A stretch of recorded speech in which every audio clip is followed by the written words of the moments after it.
talk. Well, I'm Rip Roaring. Yeah, okay. Okay. Can you, like, intro us out for this episode? Yeah. So, this episode is entitled Having a Uterus.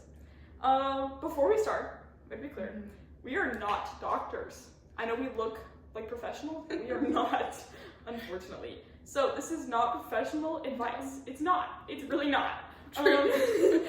All of this stuff is different for everyone. We're just trying to give some advice that would have helped us. Yeah. Some funny anecdotes. And we're just generally trying to like normalize these types of conversations. I feel like the only way to normalize something is to do it. Yes. So we're doing it. Yeah. You did that last time too.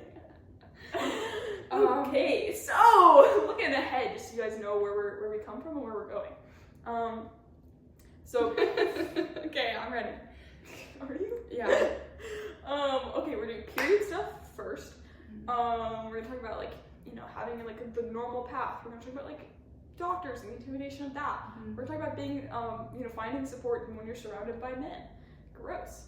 Then we're gonna talk about birth control. Yeah. Just some of the pressures and stuff there, some social pressures. The different timelines people have on that, and yeah. And then we're just gonna kind of end up by just talking about things guys just don't really seem to understand. Yeah. Because they don't have a shared experience. I feel like a big thing for this episode too is like, I don't want like a male audience to be like scared away from this too, because I feel like all these topics are things that men should have a basic awareness of, you know, because like women are always going to be in your life, like in the workplace, in your family, like as a partner, whatever it is. It's like understanding it's going to like benefit everybody. Right. I feel like, yeah, 100%. Okay, do you want to start off? Sure, I I don't like starting off. Okay, then I will begin. Okay. So, we start off by, I feel like there is generally considered like a normal cycle. So, I think people generally expect, you know, oh, you probably get your period when you're like 12, 13, maybe a little bit before, maybe a little bit after. And then, you know, like, you'll pretty much get it, and the rhetoric is, oh, like, you'll have it, and then it'll regulate pretty quickly.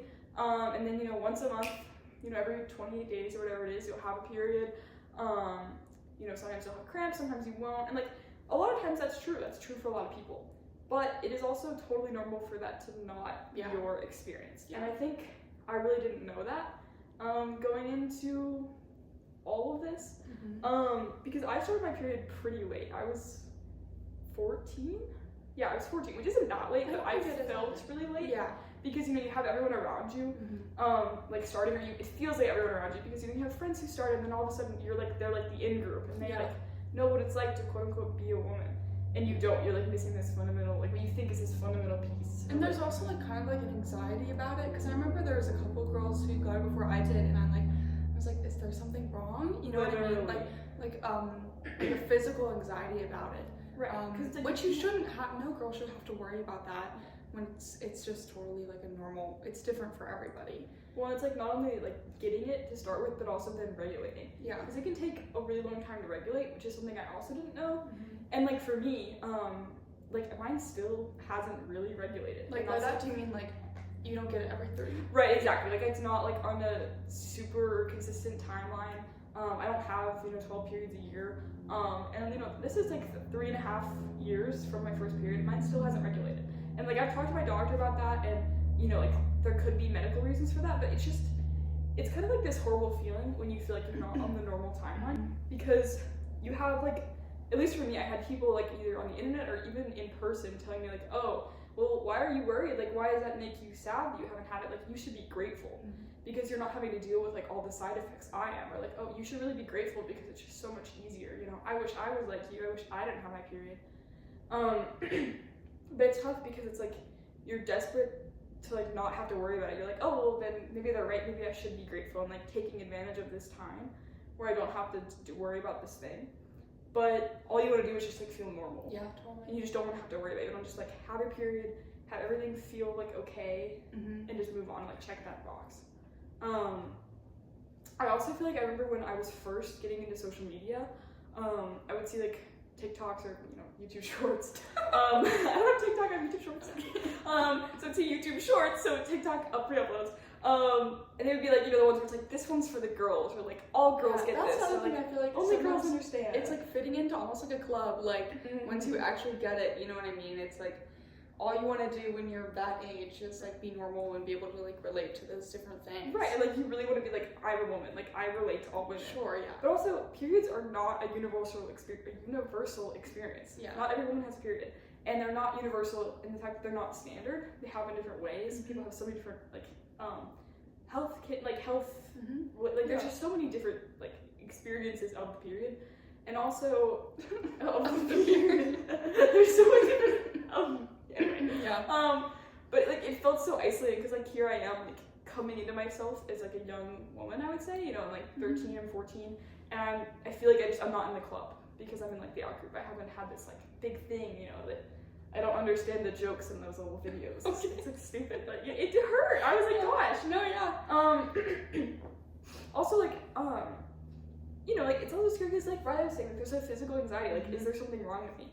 Like, you know, my period like not being regular could be indicative of health problems. You know, I've talked to my doctor, and you should talk to your doctor. Yeah. It's like it's most likely not, but still, like I have to think about that. And there's always a little part of me in the back of my brain of like, is there something wrong? Am I gonna have problems down the line? It's scary because you really just don't have control over it. You know, I mean, like you can treat yourself as well as possible. Like you can make sure you're eating well, make sure you're exercising, make sure you're sleeping, because like all that stuff does have a factor is a factor for most people. But even if you're doing, you know, all the quote unquote like right things and you're living your life, you can't just like force yourself to have a period. Yeah, absolutely not. Yeah.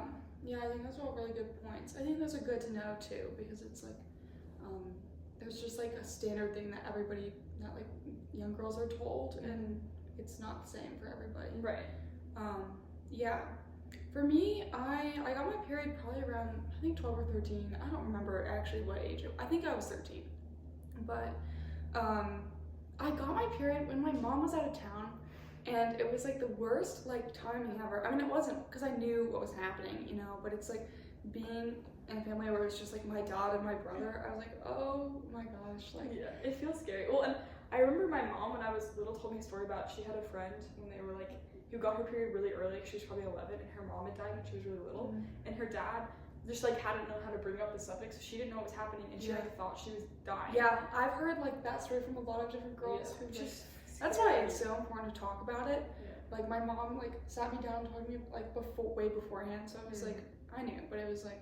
But still, it's you scary. have, yes, totally. But I feel like a big thing for me is like dealing with your period and like different situations, like especially in athletics, it feels like it always comes around at like the worst time. Even for school too, it's like it'll be final season and it's like I'm on my period. It's like, okay, this is the worst. I feel like we'll talk about more about like the hormonal effects of that later too, but especially for sports, it's like it feels like a disadvantage because numerous times I've been like competing at high levels or at like state or things, I've been on my period. It's like an extra thing to deal with. It's like going to the bathroom like a million times, like make sure everything's fine, and like you know, even just like training when you're cramping really bad or like when emotionally you don't feel the same as like your teammates.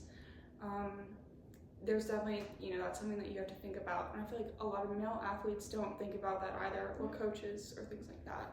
Yeah, I feel like that's a really good point too, like you're saying, like there can be like, there's like the physical side effects, but also the mental ones of you're always having to think about it and plan ahead, and I feel like it oftentimes forces like girls comparatively to guys to be so much more like on it in some ways, because it feels like you have to always be thinking ahead, like 6 steps of like, do I, you know, what week like am I math. gonna be? Yeah, what week am I gonna be? And then like, you know, how many hours, and you know, you're worried about like maybe toxic shock or something. So you're like doing like literally algebra in your head, trying to make sure everything's okay. When it feels like, you know, as a woman, like it feels like guys who just get to like show up and be like, what? Yeah, exactly. There's a lot more steps there's a lot more mental effort that goes into it, I think. Also, like I have down here like different times like to get your period that like aren't like camping. Like I go on like a camping trip pretty regularly, and I've gotten my period camping, which, bro, if you can go camping and be like, that is like, you're a force. Have you seen those like cross country backpackers and had to deal with their periods while they're like hiking for like 6 with months? like sponges, like these sponges? Yeah, it's crazy. It's like, it really is wild. I mean, it is like kind of empowering because it's like, okay, I'm out here and I'm doing this, you know what I mean? But at the same time, it is totally annoying, and it's like, especially if I'm camping with a bunch, like literally like I'm camping with my dad and like my brother, and it's like, I can talk about it openly, that's fine, but it's still like They just don't understand. it's awkward a little bit, you Yeah. know what I mean? So same with like at the beach or on vacation. Oh yeah, at the like resort. Also, I know this is like not a real thing, but like I still am okay. scared of sharks. Like, you know what I mean? Like you're swimming in the ocean. I don't think that's a real thing. I don't think it's a real thing either, but I don't like the fact that I have to think about it. Like if you're on your period. Yeah. Though I actually have been attacked by a shark and I survived. No, she hasn't. There's no chance. I literally have. I feel like that's all I really like. You want to share like some like other stories? Yeah. So I actually I have two main stories that I have like specifically to share, and they have a common theme. And I'm gonna tell you the stories, and then I'm gonna tell you the theme and like blow your mind. No, but I have two stories. One of which is mine, and one of which isn't mine. And one of which is one of my friends. And I texted my friend earlier about this, and I was like, "Can we use your story?" And she was like, "Oh my gosh, that's so funny." Yes, because she was like, "I really hope that other girls hear that, you know, it can feel like, oh, this is so embarrassing. I had this embarrassing It's thing literally happen." not. I feel But like it's everybody normal. has a story. Yeah, everybody has a story. Should I tell our story first or her story first? Tell her story first. Okay, so her story first. So her story, it was her first period. And she thought she knew what to expect. You know, she knew that there were both pads and tampons. And those were the main two options I think she knew about. And I feel like most of us knew about at the time. So she knew about that and she kind of knew what to expect. So it was happening and she was like, okay, like I know what's going on. Everything's fine. So she goes and talks to her mom. And she's like, hey mom. And her mom's like, okay, like, you know, yay, like we're going to figure this out. And so she gives her a pad. And it's like, okay, go put it on. And then my friend goes to the bathroom and she thinks she's putting it on, right? And she puts it on. And she comes out and she's like, Mom, this isn't right. Like, it's hurting. It hurts. Right. It burns. She's like, she's like, Mom. Her mom's like, that's weird. Like, it's bad. Like, it really shouldn't feel like anything. She's like, no, Mom. Like, it's burning me. Every time I move, it hurts. So she had accidentally put it on upside down. Upside down. So the adhesive. So that's a wrong way to do it. Right. Well, and it's like it was so painful. That sounds horrible. Yeah, I feel like when you're first trying to figure those things out, like a pad or a tampon, it is so stressful. It's so stressful because it's like so foreign. It feels like, and like you've never done it. And well, I guess I'll spoil the message of the story. Okay, but it's like none of it is self-explanatory. Like you can get prepared all you want for like I was in there and I was like, I don't know.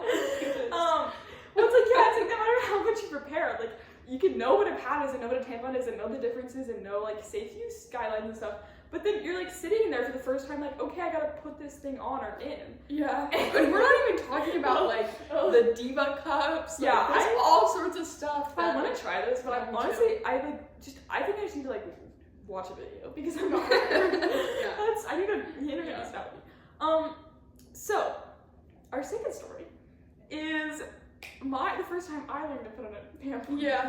Yeah. So context. Weirdly enough, like it just worked out that like looking back, this is such like a weird time because it was like 2 days before my mom died. Isn't that weird? But so my mom had been sick for a while, so she was in the hospital and she was now she got moved to hospice. And so we were on a trip for like the weekend. It was during summer or it was October. Yeah, it was like fall time. But it was still like warm, and so we were with I was with her and her family. We were at like a family friend's house. And so obviously my mom wasn't there, and like I couldn't like call her and be like, hey. So I think I had like a bit of like spotting before, which I've heard is pretty normal. Like you have like kind of like a false period, like a short one or just a little bit. So I kind of knew it was coming, but like not really when. And we're on this trip, and I'm like, oh. Like I look down and I'm like, oh. Yeah. And we were like going to like the pool. Right, we were going to the pool every day. Like it was a very water-based trip. And so I was like, well, you know, I can put on a pad. Like I know how to do that. I feel okay because I had done that for like my false period or whatever. I was like, well, tampon. I was like, it's okay. Like we'll just put on a tampon. Like you're gonna be fine. And I was like, okay. So we go to the bathroom, and Riley's in there, like, everything's fine. Riley's in there being my mom. Like, she's like, wait, I was like demonstrating with my hands. Okay. She's like doing like this, with her hands. But I was like, I have like track cough. I'm not saying it's track cough. Right. Swear. No, it was like I even felt nervous because I was like, I don't want to mess this up for you because it's like, it's stressful when you first start. And well, like, you'd had your period for a while then, but also, like, not like, 5 years. Yeah, It was like a totally. year. Yeah. So we go in the bathroom, and Riley's like explaining to me, and then she like turns around to give me some privacy. And I'm pretty sure all she could hear was like, oh, No. I'm scared. Like, This isn't right. This isn't right. So I turn around, I'm like, Riley, like, I don't think this is right. No. And she's like, what do you mean? And I'm like, well, it just kind of hurts. It should never And hurt. she's like, it shouldn't hurt. And then I'm like, Riley, oh no, and then I like stop in my tracks. And I'm like, Riley, because we'd like taken a couple steps and we're like trying to diagnose the problem. I'm like, Riley, it's falling. It's falling. So yeah. it fully fell out because I did not know what I was doing, and I got scared pretty early on in the process. It's scary, bro. It's like, scary. I'm not even kidding. When you're younger, it's like, Well, like, you never, like, you don't know what it feels like, you don't know what it's supposed to feel like. no, yeah. So I definitely did not shove her up in there. Shut up. With proper length. I just didn't put it far enough, okay, is what I'll say. Okay. And eventually we figured out, it took like 3 tampons, like an hour and a half for us to figure out this I problem. don't even remember what we ended up doing. No, and like at the end, like we were both of us were sweating for very different reasons, mainly stress. Riley's like sitting on the sink, like, everything's fine, like we're gonna figure this out. I'm like crying on the toilet seat, like my legs propped up on the toilet seat, like It's about a to cry. stressful experience. It really is. That's funny. And so that was our first period. Thank you, Riley, for being there. Yes, I feel like everybody has like an experience like that. That's like almost like a horror story. I feel like. I'm trying to think of like if I ever had like, a really bad horror story. Well, you had to learn how to do it really quick because at the time, weren't you living in Florida at that point? Oh my gosh. Okay, so I got it before that, but like I remember like my second, like the So during COVID, Riley's family lived in Florida. and it was like we were swimming all the time and we were outside all the time. So it's like I had to learn how to put in a tampon. I like remember that experience. I was like, okay, this is not right at first. I feel like everybody feels like that, but yeah, it's bad. And like I totally understand. I have a lot of friends who are like scared of tampons. Completely agree, because even as someone who like I've inserted it multiple times, like I know what I'm doing, I wear them semi-frequently. Sometimes for me, at least, I feel like they make my cramps a bit worse. Yeah. And they just add like a pressure feeling. And toxic shock is scary. And I think you can get toxic shock from pads too. But that's I when think you it's a lot leave it worse. in for it's like an excessive amount of time. Yeah, like normally they recommend knob of like I think like 6 to 8 hours. But you should definitely look into it. And I think it might be different for different people, of course. Yeah. But it's just like, it's scary because, sometimes like I'll be going out a day, let's say I have like a lighter day by period and I like put one in the morning before school. All of a sudden it's lunch and I'm like, wait, have I like done this? Am I gonna die? It's just really easy to get scared. I think also some women, I feel like some women who maybe get a little bit older, they stop using tampons because like, I know like some other like, I don't know, like I feel like really health like gurus, like they don't wear tampons because they also sometimes have like heavy metals. like cancer causing, like I don't know. It's scary. This is just what I've heard. And like different brands. But yeah, some women just choose not to, which is, I mean, yeah, sounds good too. But one thing Riley and I both read, like when we were doing research for this episode, is I read a couple studies about like period stigmatization and some of the like leading causes of that. And one of the biggest ones I researched was the fact that like education on menstruation, when there is education, which it's of course it's better to have education than not, but a lot of current education on menstruation focuses only serves to present menstruators with like tools to appear as non-menstruators, is the way they say it. So instead of teaching people who have periods, kind of like more the science behind periods and how to feel the best and how to do what's best for them, it's more, here are pads and tampons and all these things you can use to minimize it being clear that you're on your period. Like, it's like how to hide your period 101. Yeah. Which, again, like, it's better to know those things than to not. Also, like, sometimes it's marketed as, like, a negative thing. And I'm trying, like, at first, I kind of felt like that, too. Like, oh, it's so annoying, you know what I mean? But it's, like, sometimes I am, like, it can be a positive thing or, like, an empowering thing, I guess. Like, I'm still learning that, too. Yeah. You know what I mean? It's hard to find that feeling. Yeah. Well, because it's often equated to like dirtiest. When you learn that you're supposed to hide it, it makes it like it's like, oh, it's like a dirty thing. And there's actually, like we're telling these stories because like we want to share a sense of camaraderie. But I read also about this term. It's called period moaning, And it sounds kind of weird, but so what it is that, most of the time people, like menstruators are told to kind of not talk about periods because it's like, it is like dirty or gross or whatever people say. So, it's connotated with being those ways, so you're supposed to kind of keep quiet. And the only times people are generally like allowed to talk about it, or the only times they do, is you have this build up, this silence, and then there's build up of pressure. And so when you do talk about it, it's most of the time people are complaining about these negative side effects, which is totally valid because you're going through this huge toll on your body, and you're maybe possibly experiencing like horrible cramps, or it's just causing you to be tired, all these things. But because the conversation is so like silent otherwise, that it's called period moaning, because like the whole conversation gets drowned out by that negativity. So like while like it's like funny and like cathartic to tell like these period stories, it's also tough because you don't want to like just make it like seem negative. Like I feel like before I got my period, like I was saying, like when people were like, oh, you're so lucky that like you haven't gotten it yet, you feel like once you get it, it's just this horrible thing that only is negative. I feel like I'm still working on that personally, so like maybe when I'm older I'll be able to talk about that better, but it's like sometimes it is like a beautiful feminine thing that maybe should be celebrated more, not like shunned. Cause like either shunned or only the negative stuff. And like I totally understand like venting about it is totally valid, because it is like it can take a big toll. And I think it's good to talk about it. It's good to talk about it, but it's tough just because I feel like right now most of the conversations are either there's not one or it's negative. Totally, I agree. Okay, we should move on. Should we move on to like birth control? Okay.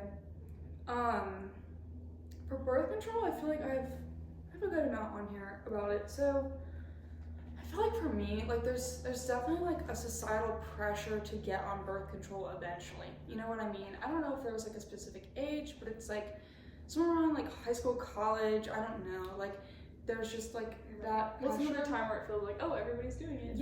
Or like you hear about girls and it's like, oh, like that felt like a big step for me and like my body.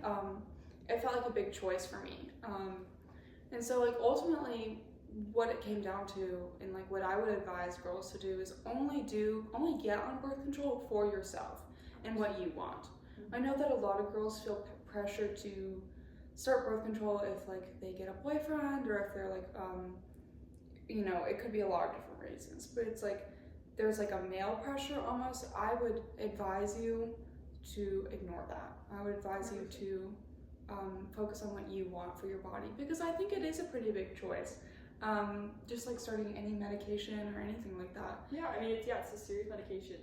I feel like oftentimes you see the videos of people like unrolling the side effects instructions. And there's a reason it is that big. Like any medication, you need to it needs to be a serious thought process. I'll talk about that too a little bit, but I think also if you are with somebody, I think that it's so important to talk about it with them. Like I think that if you're going to be like having sex with somebody, you should be able to talk about it with them, because like at least for me, I feel like that's like a really intimate and like personal thing.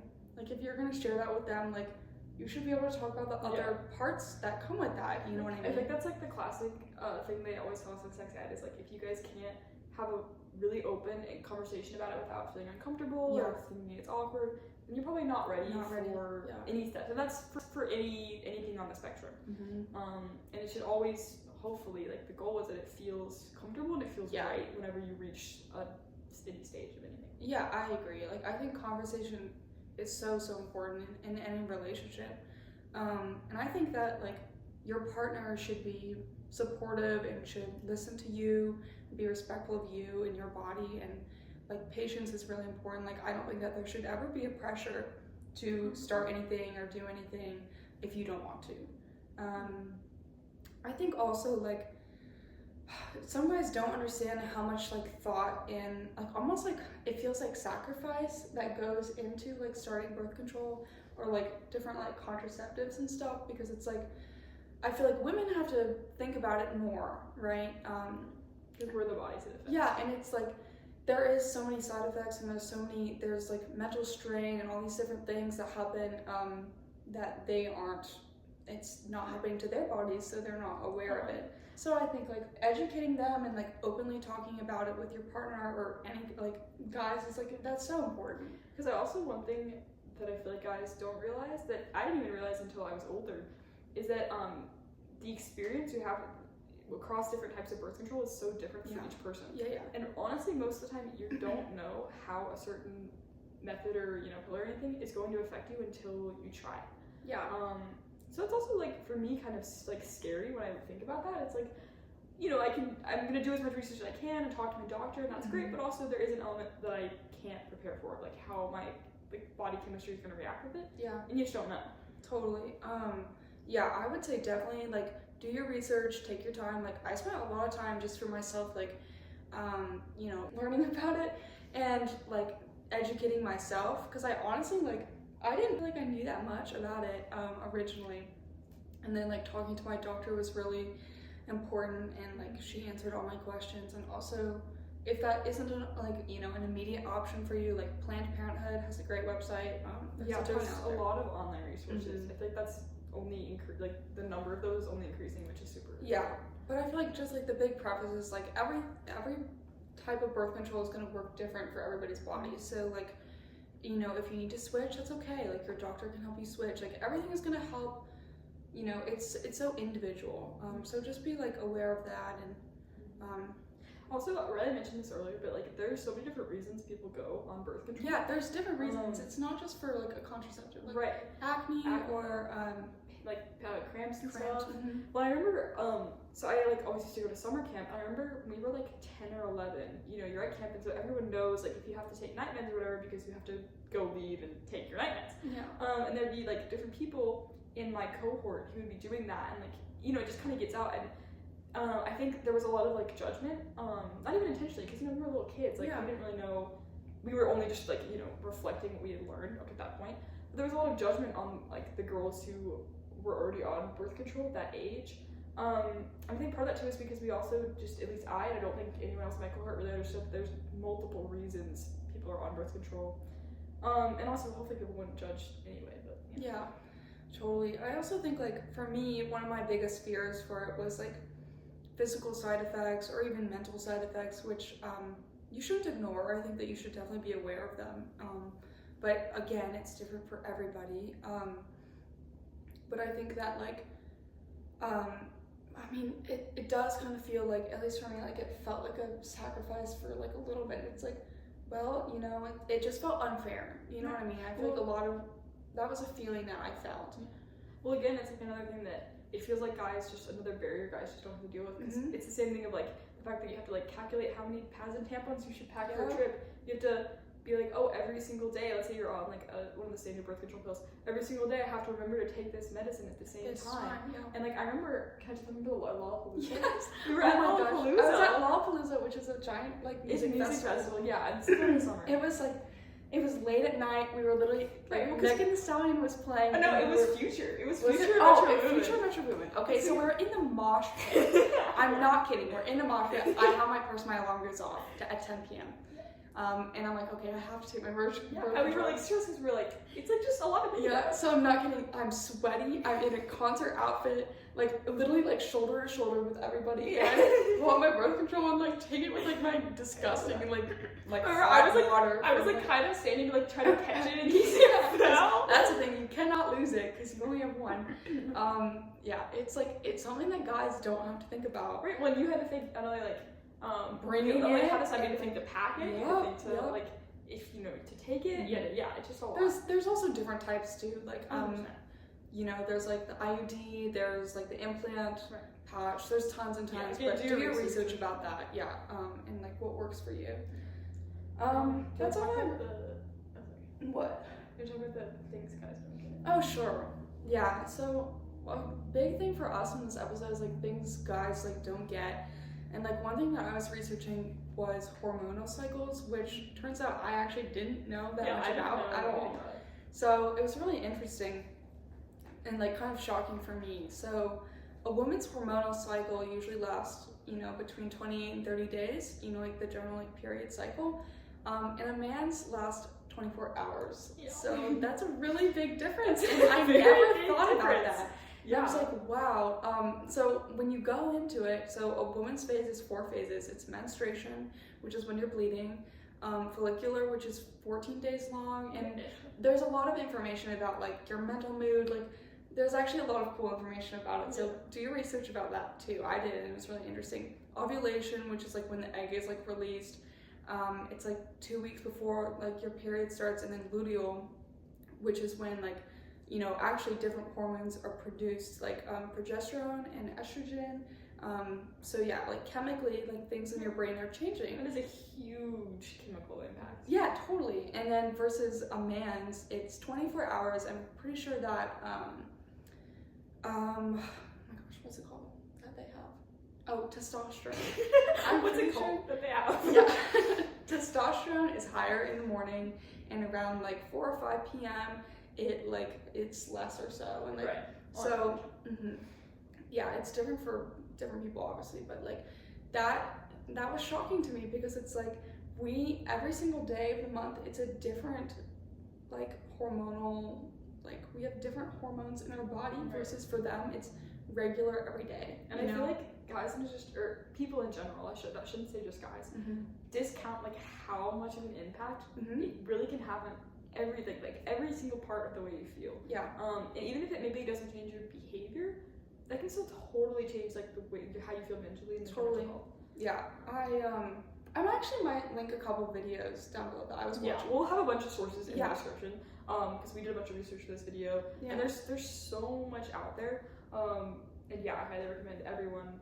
Yeah, there was a woman who I was watching who was talking about her period, and like this is kind of what I was talking about, like talking about it in a more positive light, but she was just talking about it with like a really feminine and positive energy that made it kind of like, okay, like I actually like own this in like a great way, like this is just part of being a woman, and it's something to love almost, like it's something to like appreciate. And she was talking about like each of those stages as like seasons, which sounds kind of like, okay, that's like kind of crunchy, I know, but it's like, she was like, you know, there's different times when like you're gonna need to rest more, or you're gonna need to eat different things, or have different vitamins in your body, and like treating yourself according to those times can really benefit you, and like help you find more success throughout the cycle.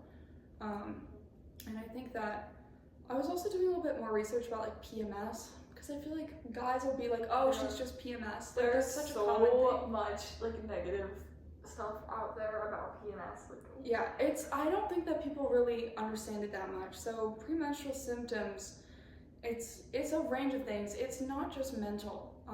Like there might be mood changes, but that's also throughout the entire cycle too. But there's different things. This is general, but like bloating, headache, possible weight gain, food cravings, trouble sleeping or excessive sleeping. There's all sorts of things that can happen. So it's like those are all like physical symptoms that women are dealing with, while a man is the same throughout the, you know, every single day, typically. Well, it's like, you know, these are like difficult to deal with for everyone, but then also just like coming at it from like my perspective too, it's tough because like I don't even necessarily know where I am in the cycle. And if you don't have a super regular cycle, so it can also be hard because it's like I can't like gauge it super well where I am within that to kind of help if I'm feeling a certain way mentally or physically, it's hard to kind of know where that's at. So that's like another challenge you can have if your cycle isn't super regular. And I feel for you on that because it's annoying. Yeah, and another thing that I was thinking about is, and a couple websites talked about this as well, is the typical 9 to 5 work day, or even like school day, you know, where you start in the morning and in the evening, is almost tailored towards a man and their hormonal cycle, like just how it works out like that. You know, like a man will typically have more energy throughout those like waking hours and towards like the early evening, versus like a woman, it might be different for the entire day. So that's something to think about, definitely. And also like that kind of eased some of my worries. Like some days I'm feeling really tired, or like there'll be a couple of days where I come home and nap for a couple hours, or I'm craving different things, or I'm eating differently, and it's like, that's okay. That might just be your body going through that natural cycle, and like knowing that, and like knowing maybe like which part of the cycle you're in is like, that might be kind of like a cool thing to like, it could be like affirming. Yeah. I agree. It's interesting about the way that like it lines up with the school day. That's interesting. Yeah. That's kind of most of everything we had written down. I feel like one other thing that I wanted to talk about is like educating men about these topics. I think is like really important. I feel like, you know, bringing them into the conversations is like, I was reading this article where it's like, it felt like either women almost like push them away because it feels taboo, or like they push themselves away, and I feel like that's an issue that happens a lot, and like involving them in those conversations is so important. Like, I feel like not to always be referencing like TikToks I see, but I feel like on the internet I'll see these short videos where it's like, oh, you know, my boyfriend is such a saint, like I was on, you know, on my period today and he was like helping me out, or like trying to understand where I was coming from, and like that is great. But also that should be like the standard. Yeah, that should not be, you know, it should not be like shocking when a guy is sensitive to / understands even just basically what periods like are and kind of the impacts of that. Like that should be the norm. That's really important. I agree. Like I feel like as I've gotten older too, and like as I've had my period for a while, I'll openly tell my brother or my dad or my mom or whoever, like, hey, like this is how I'm feeling physically, or like this is what's going on, like, you know, maybe I might be more tired one day, maybe I am a little bit more grumpy, or maybe I'm really happy. Like being open about how you're feeling, like that sounds so cliche, but it's really like, I feel like it's helpful. It's like giving yourself grace. And that's great. Totally. Or like, well, like, and like I'm not really, I wouldn't say I'm like a shy person in general, especially once I know somebody even a little bit. Like I will share anything. I like probably should be a little less unfiltered.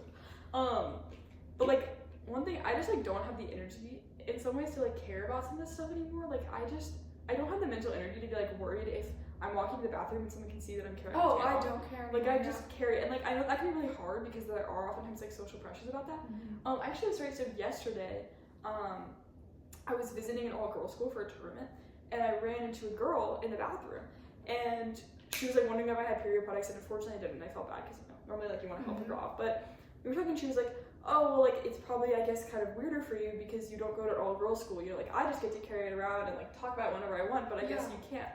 And I was like, that made me really sad when she said that, because like I totally get why she said that, and that is true for a lot of people.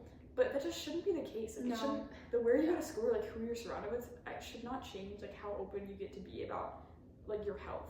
Yeah, it's really sad. Yeah. I think that like also goes into the part of like, if guys were to hear about it more, and if it were to be more normalized, like the problem would lessen, I think.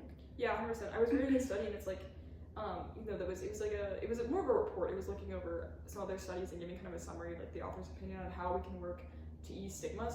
And the main thing is just like, you can't ease these stigmas in any singular way. It has to be like this kind of full frontal attack on them. You can't just have education. You need to have, you know, comprehensive education for both menstruators and non-menstruators, and you need to increase the number of conversations, and you need to increase the number of legislation that protects like rights of menstruators and stuff like that. Like it can't just be like there's not a one size fits all solution. That's not what I'm gonna say. There's not a one, I don't know what I'm trying to say. No, take your time. There's not like a one solution. There's not a singular solution. Yes. Yes. Oh wait, I remember. I'll probably edit it back in there. But I remember, if you are a guy and like you're friends with a girl, or you're with a girl, or like your dad or brother, I don't know. Anywhere. No, maybe. Actually, yes. Actually, maybe that's kind of weird. But it's like literally like, don't be afraid to start that conversation and like ask questions if you're respectful. Ask questions. I feel like some girls like maybe they're too nervous about like talking about that in front of a guy, but it's like, if you're the one that starts that conversation, that's great. I think like asking them like how they're feeling on like a particular day, or like what's going on, and like I don't know. I think that's beneficial too. 100%. Though don't assume if you're talking to a girl. Don't assume. Don't assume. ever be like, okay, it's just she's sad PMS. because she's PMS. Don't ever. That's awful. Don't ever tell a girl really like, oh, you look. Don't ever. No. But just be supportive and respectful. Yeah. That's all you have to do. I feel like that's it. Yeah, that's the main thing we want to talk about. Again, we are not medical professionals. No. I know that if I had like worn a stethoscope, I really could have like made myself look a lot more like, anyway. But we are not. Do your research. Yeah, do your own research. And yeah, just give yourself grace and give grace to those around you. For real. For real, for real. Should we harmonize our way of No, I can't. I'm so tone deaf. Thank you for listening. How should we end it? I don't know. My leg is asleep, so hashtag not it to go turn it off. Let's wave with our feet. Okay.